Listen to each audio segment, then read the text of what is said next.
And so create authenticity in your video marketing. How do you do that? How do you really be yourself? Listen, so much has changed during COVID. The trend is that our clients really want to see who we are, what we're about. None of the staging thing that we used to see on Instagram. Okay, it still happens, but you know what I'm talking about. So we're going to talk about it today with Stephanie Shaterian from Flow Content today on 10 at 10. So let's do it.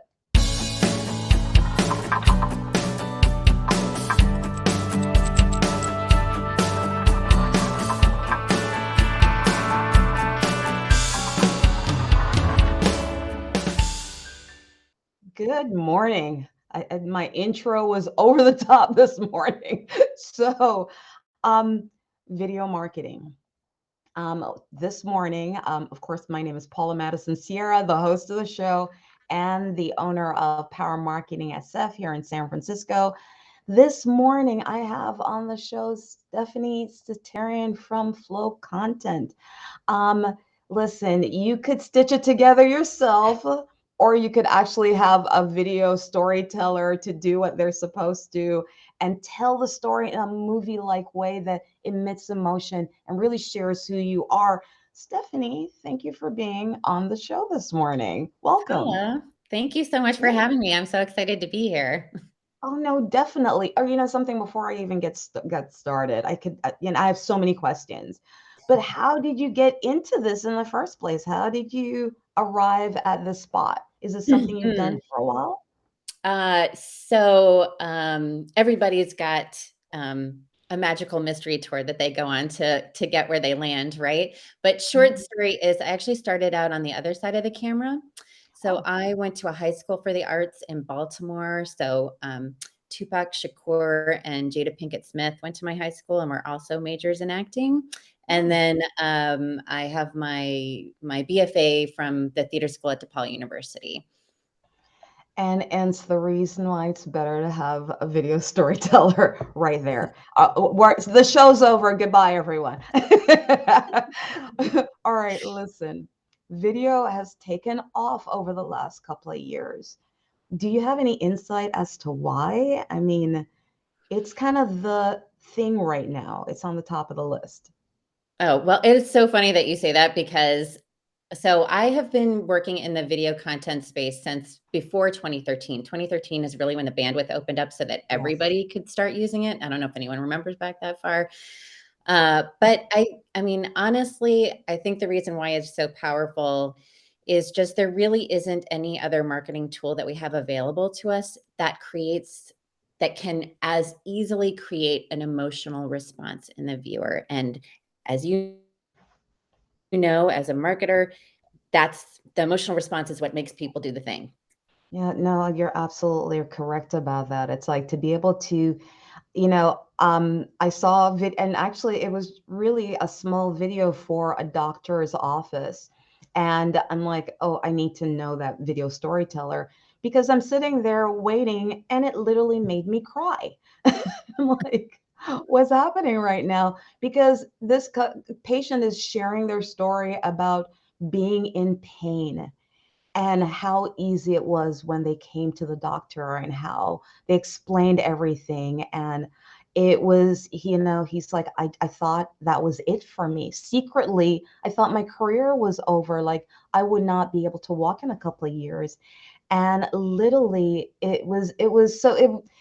being able to tell the story, get the right angle. I'm like, I need to know whoever that did that. That's like, I love that, It's funny that you just brought that up just because I just was working with a chiropractor last week. We did a shoot and it was a lot of those kind of stories. And it's one of those things, like one of the reasons I love my work is just getting to hear how all these different people get helped and being able to tell those stories in a way where someone else can really receive it and understand how that relates to whatever they're dealing with.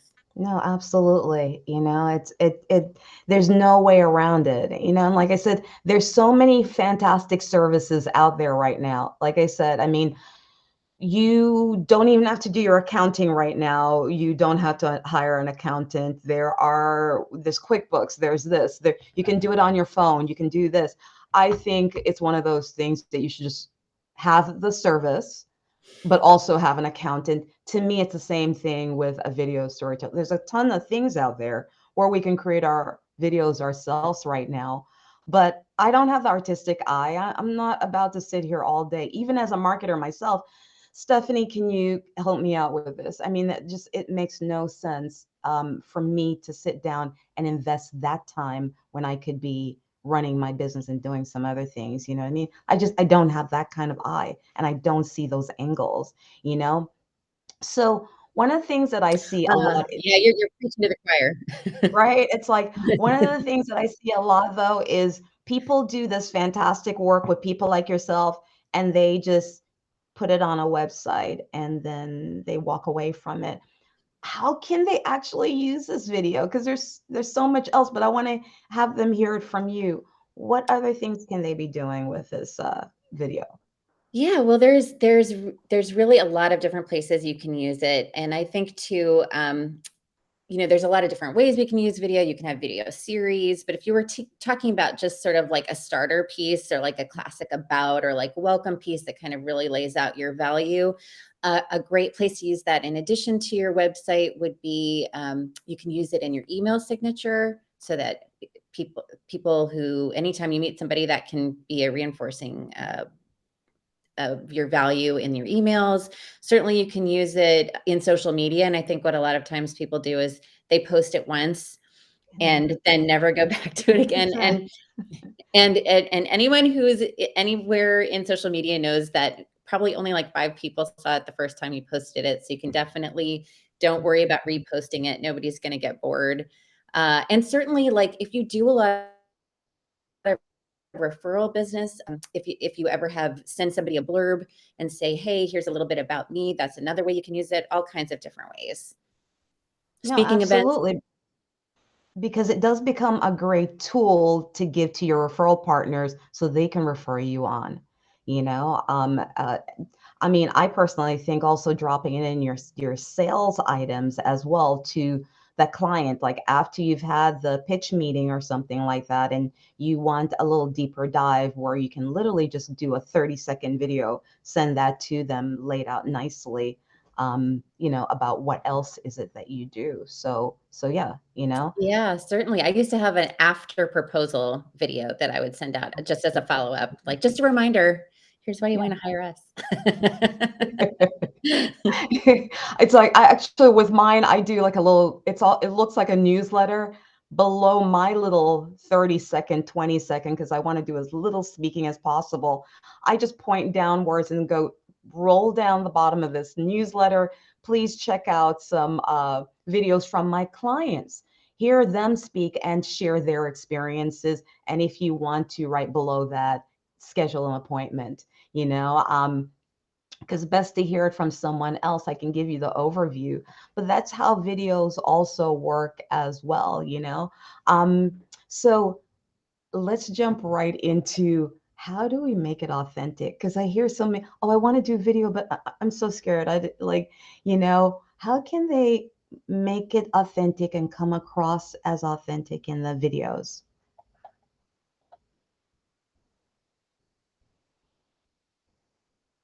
I think we might have frozen for a little bit, but until we get Stephanie back completely.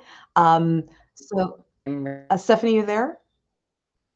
Now you're frozen for Oh, me. okay. So, something keep speaking then, because we'll still keep going, you know? Oh, should I keep Keep going going. now? Yeah, Am I keep back? going. Okay, sorry. Technology. So I was saying about how authenticity is something I'm really passionate about. I really feel like it's been a buzzword for about a minute now. I mean, I want to say at least 7 years. It's something that certainly younger generations really respond to, but really every one of us Yeah. does because we want to work with businesses that align with our values and what we care about. So I think, that's a large question about how do we achieve being authentic, our authentic selves, in what is really an unusual situation most of the time, like especially if like you're on a set with like lights and a camera in your face. But I will say the key, whether you're doing it yourself or doing it with a provider, is finding a way to be comfortable. That's really probably the best and easiest thing you can do. Because that will help you to come across as your real self. And so for us as a provider, how that might manifest is we do a lot of preparation with our participants. So if we're working with somebody's clients, if we're working with very important people to our clients, we're going to make sure that they are prepared in advance about what we're going to be expecting for them or what we're going to be looking for them to do on set, whether that's doing some B-roll or saying something to camera. And then we also really make sure that they have everything they need to understand what it's going to be like on set. Like, what do you need to wear? A lot of people worry about what they should wear, how much makeup they should put on, and just what to expect on set, because it's a lot of hurry up and then sit around and wait. Yeah, it is. And then how this might manifest in like doing your own videos, it could be simply a matter of practice. Right? The more you do it, the more you're in front of the camera, the less weird it's going to be. Yeah, absolutely. I keep telling people that if they're practicing, even if they're doing it on their phone, I'm like, you can delete it and start again. It's okay. It's not set in stone. If you do a take and you're not comfortable, do it one more time and then do it one more time. And the more you do it, the better, the more comfortable you get, the more you start seeing things. The joke that I've had for, like, since this whole video, Instagram environment, social media environment, people know their angles, I'm like, and so my joke to myself is like, I suck at knowing my angles because I just don't care, you know? But I Well, all your know angles are good. That's what you're so. I'll give you that $20 later. It's like to know the angles and like poses. And I mean, my little nieces, the younger ones, they practice. I'm like, it's like this is a career. And so, knowing all of those things, but I find that the more you do anything, first time you do it, you're going to suck. I want you to own that. I want you to be comfortable with it. You're going to be a little nervous, but the more you do it, the more you step into it, the better you get, like you got with your careers and your business, right? So, what tools should we be using if we're doing it ourselves? Well, it depends. You're going to hear me say that a lot because I'm not a black and white person. I just like love to live in all the shades of gray. Let's call it. But I will say probably like I would start with your comfort level and start with whatever tools you're comfortable with. I think there's value in being comfortable and understanding the tool that you're working with. Like many of us have gotten very comfortable with talking to the little dots on our screens, like you and I Yeah. are doing right now, right? And I know a lot of people utilize Zoom or similar tools because they're comfortable using it. They've got the filters, so they know how they look. It makes them feel Right. good about themselves. They know And where how all many lights does Paula have going right now? the you know where the buttons are, you know where to look at the camera, so We've all so become that like definitely all experts has with that value. lately, right? Absolutely.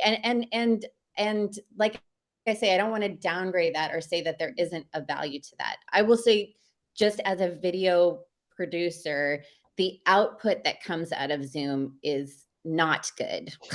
Like the quality of the video is not great for two reasons. One, you're going through the internet, so there's a layer there where issues can happen.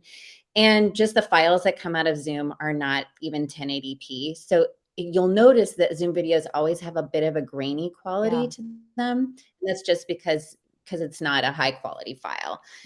My recommendation is, if you are going to be doing it on your own, to go to that second tool that you mentioned, which is your phone, which is a 4K camera, most likely, which you don't even need. You need 1080 for most social platforms or the web. The audio quality is going to be better. You can enhance that using a microphone. I think the other thing that is really nice about cell phone video is it can give it a really spontaneous quality. Like if you're setting up on Zoom, it's not like, "Oh, hey, I just had a thought that I wanted to share with Yeah, you." It's yeah, like, "No, I had to set up the Zoom, I had to put all the things, I had to, like I prepared yeah, this for you." exactly, Right? exactly. Yeah. Whereas if you're on your phone, it can be a little like, "Oh my gosh, I had this thought. I wanted to share it with all of you." I've seen a couple of people do, and if you wanna go into a little bit more editing, do those kind of walking around videos. Mhm. So, Dave Oates, who is a crisis PR guy, out of Mm, San Diego, yeah, does these in a great way, and then his topic and his content is around PR things that are happening in the moment. So it feels very fresh. It yes. feels like he's talking about stuff that's relevant to what he's doing, and he's walking around, and it feels current.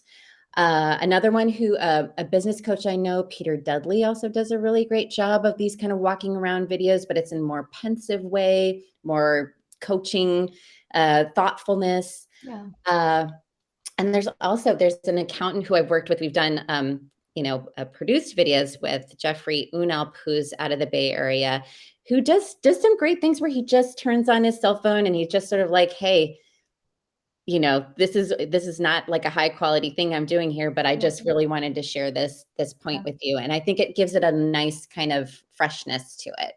Absolutely. I have to say for video marketing, I like a combination of both of those because it does feel very real, feels very fresh, spontaneous. I had a thought.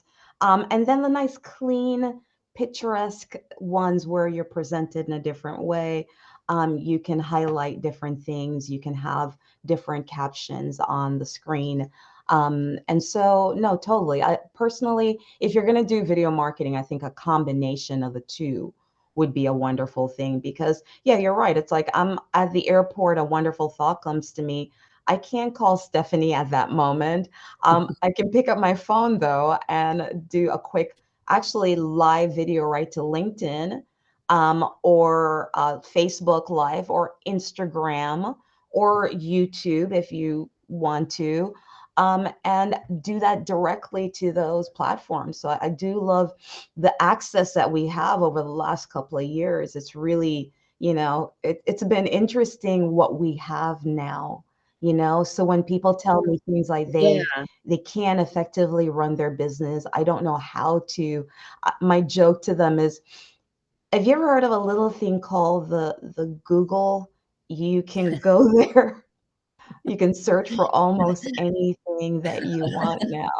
That All of was the things.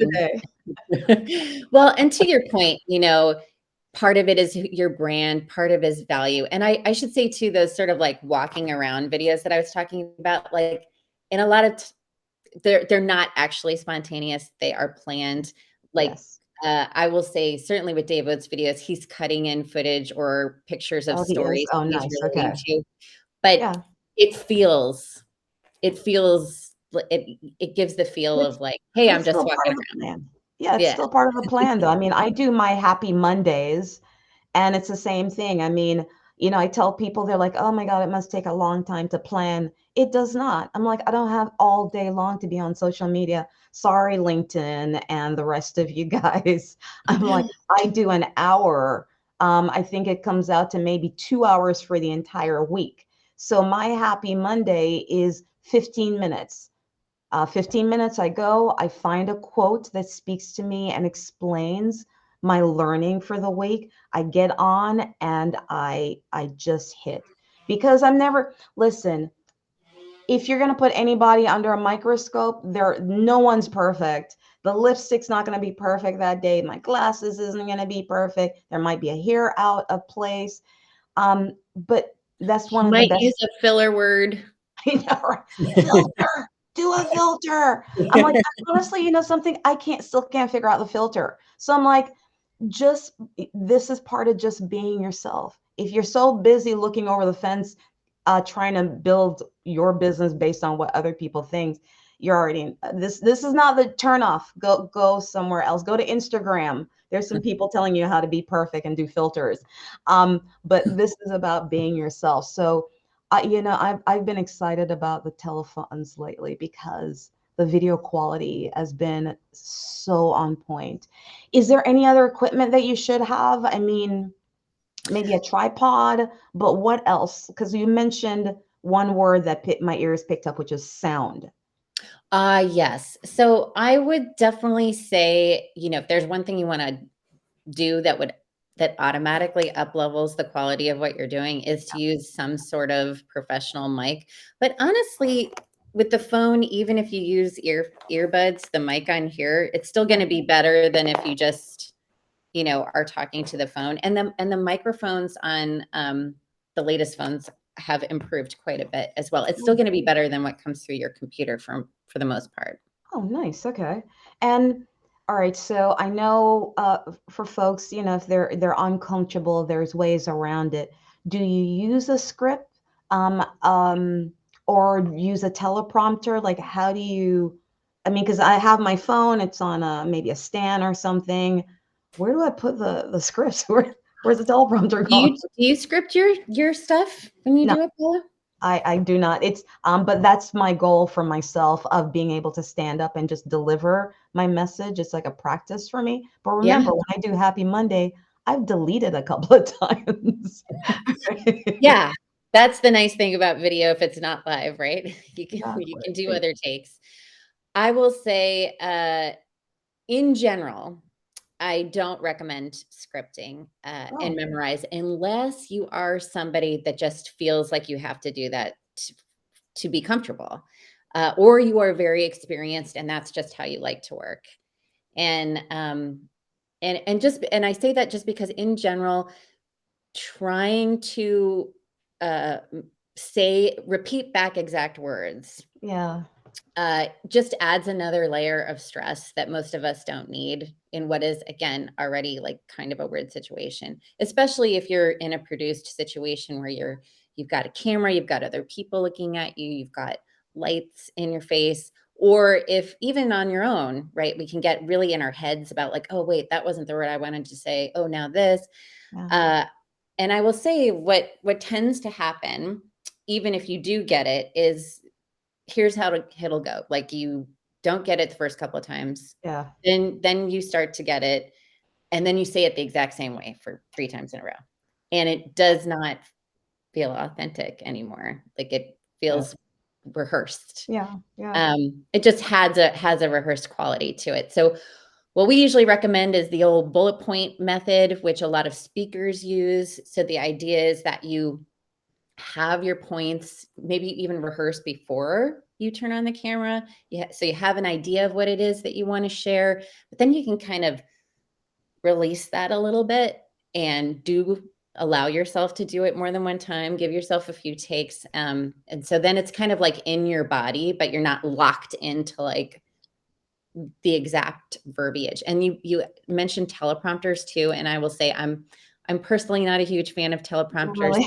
And unless you are very experienced, if you are like a newscaster and you're used to reading it, and I'll tell you because there is no way that you do not look like you're reading. I know. I try because listen, there are a couple of online teleprompter apps and things like that, and it was like the worst show that I ever did. Oh, did I you was try one? trying to follow it. I got lost in Paula head, where I'm like, and I'm like, oh wait, what was I? And now I'm like, I ad libbed the whole thing because it went past where I was. It definitely it's if you're professionally trained and this is what you're doing for a living. Because newscasters are being trained very differently, right? Versus what Right. we are doing. So yeah, it was challenging. Yeah, so not even just getting caught up in where you are and that kind of stuff, but I will say also just in terms of like, even if you can read it, and there's teleprompters where it goes right in front of the camera Hmm. and you're here, but I will tell you, your gaze stops at the words and you're not going to connect with the audience like you will if you're just looking at the camera. I don't know how, because you're reading words. I don't know how else to describe it, No, it makes sense. It but makes that's and again, that's a skill that you could practice if you're like, hey, I really want to do a lot of teleprompter videos. But if you're just going to do it a couple of times, mm, I think you're that- better off I finding a like I method like yours. unless I would like I tried it, like I said, and I got off and I felt so dejected. I was like, Like, I think I'm going back to the old way because I lost my authenticity. I lost my personality, and I'm like, no, I'm not going to do that. I don't want to look like a newscaster. I don't want to be bland. This is who I am in full color and personality. It's like this is who I am. So that And I that just really lost. comes through, Paula. Like, Thank you. you know, as a watcher, we all get that from you.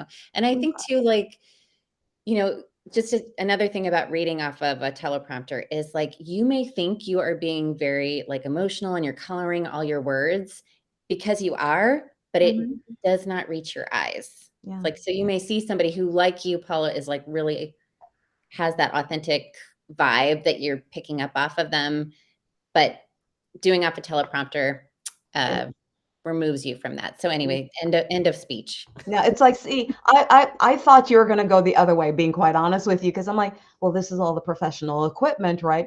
Maybe there was something I didn't know, but that was literally my experience as well. So, can you give us like three performance tips Mm. of what we can do when if we're doing it by ourselves, or even if we come and we're working with you? What are those tips that you can offer us? Yes, I've got 3 for you, and I'm gonna talk to you all about eyes because, whether you are doing it yourself or whether you are working with a provider, the eyes are the window to the soul, right? Like, this is what we are paying attention to most of the time Absolutely. as viewers. So, number 1 tip, is to look through the camera. We did a video about this, and it's our number 1 watched video. Like, I think we did it back in, like, 2013. But it's a trick that I learned in acting school, and you've probably heard of it from other people. But the idea is that most of us, when we look at the camera, we look at this little tiny dot, our vision stops here at the camera. What you want to do is kind of imagine yourself looking through like a tunnel or like you're talking to someone on the other side of something. And what it does is it does this little thing with your eyes, very tiny, kind of imperceptible eye movement. But what it will do is when the viewer is watching, it really makes it feel like you are making eye contact. So if you're Oh. doing something where you're talking direct to camera, that Mhm. is a great tool. And honestly, I just do it naturally now. I don't even know how to turn it off. But if you're not doing that already, that is a great tip. Okay. Number two, if you're not going to talk to the camera, and there are times when it is great not to talk to the camera. If we're talking to the camera, we are communicating directly with the viewer, right? Yeah. We're saying Yeah. something. When we talk off the camera, when I talk, if I'm looking over here, now I'm the subject of the camera. I'm Okay. an authority figure. So depending on the kind of video you're doing, that might be helpful as well. And it's great to give yourself someone to talk to. If So you they have can see the other person as well.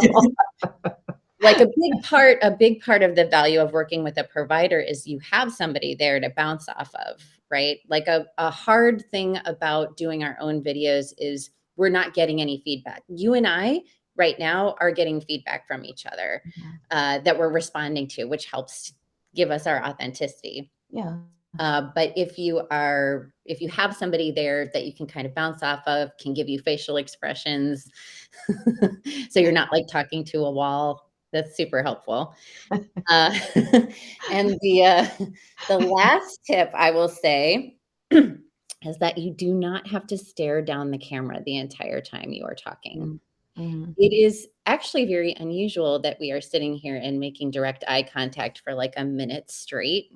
So if you're doing a minute script, like I just did it, right? I'm like, I just thought of Yeah, something and 'cause like you're thinking or yeah, yeah, it's like natural, right? exactly. It's gonna feel more natural to the person that's watching you. And I think, you know, Paula, for you, because you're coming at it in a more improvisational way, that's already gonna be part of your that's already is part of your style. But Yeah. for someone who is trying to do something that was more rehearsed, that's something that you can think about or incorporate as well. It's like it gives you a moment to like discover what you're about to say. Yeah, yeah. I mean, because that would be natural, right? I mean, even as we're making eye contact with someone, it's natural that we're like, well, wait a second. Oh, let me grab this. Look, you know what I mean? You're doing that anyway. Yeah, absolutely. And if you think about it, like if someone was just looking straight into your eyes for It's uncomfortable. right. I know I like tend to do.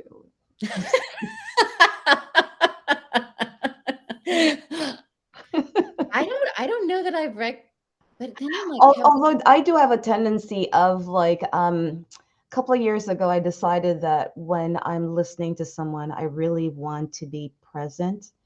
So it's something that I've been practicing. I want to hear what they're saying and not be distracted, and really ask the question. And so it's something that I practice, but I do know it does make because some people aren't comfortable with it, right? well, and Because it's there's a happened to me, difference. literally. I was at a networking event, and I'm literally listening to this guy, and I thought he was saying some interesting things, so he gave me his card, and, back when we were seeing each other more frequently. I miss it sometimes. Um, I literally pulled because I love that someone has a blank back of their card, so now I can make notes because I may meet four Stephanies that night.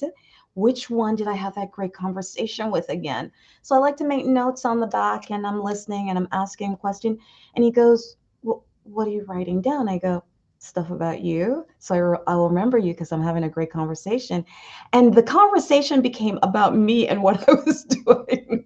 It was like, so unusual to him, and I'm like, because normally, I mean, come on, let's face it, some people speak to you and they're not really speaking to you.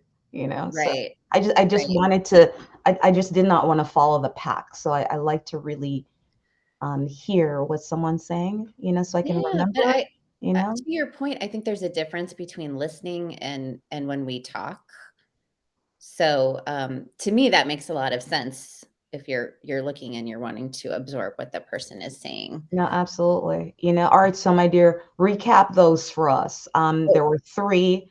What are our big three to remember? Because that eye contact, I noticed you mostly focused on that. That was everything. I didn't even think of it. So recap it for me so the viewers can hear it. Sure. So number one, the idea, if you are going to be delivering straight to camera, is to look through the camera as opposed to just looking at it. Number two is if you're not going to be talking to camera, to give yourself somebody to talk to.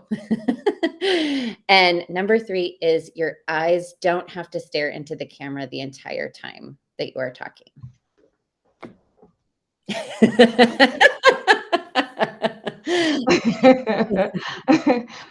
And there you go. I mean, to me, it sounds simple enough as you guys are listening to it, but the actually maybe not because we've been through COVID together for the last almost 3 years now. Wait, I think it has been 3 years, hasn't it? Almost, right? Yeah. Um, and we are have become lighting experts and microphone experts and video experts, and not to the level of you, Stephanie. We're just assistants in this whole game, but we now understand about the eye issue and how it comes off because we'll see ourselves and see other people doing it, and maybe their camera is over here, their computer's here, but the camera's here, and now you're having a conversation. My favorite on Zoom, by the way. So Pointing Stephanie, to the side of their face. it's like, and because it's impolite not to look at someone. And so what they were doing really was they were following face-to-face rules, which is I want to make sure that I'm being polite. I want to face Stephanie, but really Stephanie's eyes are over here. So it's like missing that. So these are really important tips for people to hear. The one that blew my mind was looking at the lens and looking through as though you're looking through a tunnel. I'm going to be using that's my big one for today. Stephanie, thank you so much for being on. And if folks want to reach out to you, how do they get in touch with you? Probably the best way is to find me on LinkedIn. Pretty sure I'm the only Stephanie Shaterian out there. So find me on LinkedIn. I'd love to Fantastic. connect. And guys, please reach out to her. Check out her website for portfolio and things like that. And if you're looking for strategic marketing management, please come on over to powermarketingsf.com. My continued mission on Thursdays is to introduce you to amazing everyday experts. Like, I mean, that's what I've coined anyway, to up level you as business owners, because we just don't know everything. And why not share everything that we know with each other? And of course, to share some marketing with you as well. We are every Thursday on LinkedIn Live. So check us out and please share. Viewers, you continue to amaze me the things that you guys are doing on LinkedIn. Really appreciate you.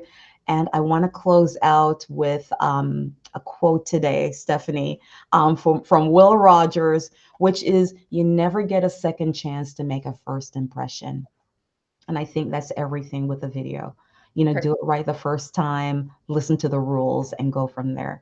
Stephanie, thank you so much for being on the show today.